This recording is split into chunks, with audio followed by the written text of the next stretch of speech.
1983 మే 7న విడుదలైన ఆలయ శిఖరం మెగాస్టార్ చిరంజీవి కెరీర్ లో గుర్తుండిపోయే కుటుంబ కథా చిత్రాల్లో ఒకటి. కోడి రామకృష్ణ దర్శకత్వం వహించిన ఈ సినిమాను శ్రీ లలిత మూవీస్ బ్యానర్ పై జి జగదీష్ చంద్రప్రసాద్ నిర్మించారు. చిరంజీవి, సుమలత జంటగా నటించగా రంగనాథ్, గొల్లపూడి మారుతీరావు, కైకాల సత్యనారాయణ, పిఎల్ నారాయణ తదితరులు కీలక పాత్రలు పోషించారు. చెల్లపిల్ల సత్యం స్వరపరిచిన పాటలు సినిమాకు మరో ఆకర్షణగా నిలిచాయి. విడుదలైన తర్వాత ఈ చిత్రం మంచి విజయాన్ని అందుకుంది. ఈ సినిమాలో సీను చిరంజీవి గుర్రపు బండు నడుపుతూ తన కుటుంబాన్ని పోషించే బాధ్యతాయుతమైన యువకుడిగా కనిపిస్తాడు. అన్న రాజశేఖర్ రంగనాథ్ చదువుకున్నప్పటికీ బాధ్యతలు మరచి స్వార్థపూరితంగా వ్యవహరిస్తాడు. సీనును ప్రేమించే పూలమ్మాయి రాధ సుమలత అన్ని కష్టాల్లో అతనికి అండగా నిలుస్తుంది. కుటుంబం కోసం తన సొంత సుఖాలను త్యాగం చేసిన సీను చెల్లెలి పెళ్లి కోసం తన గుర్రం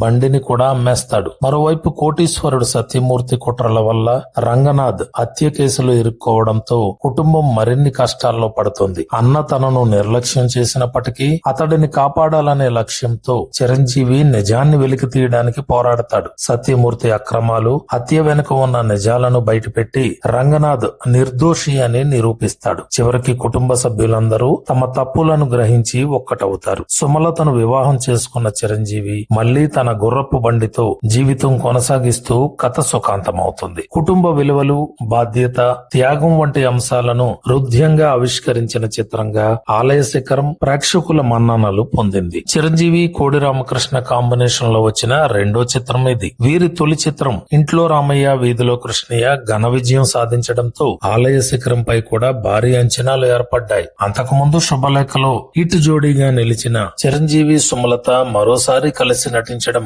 సినిమాకు మరింత ఆకర్షణ తీసుకొచ్చింది.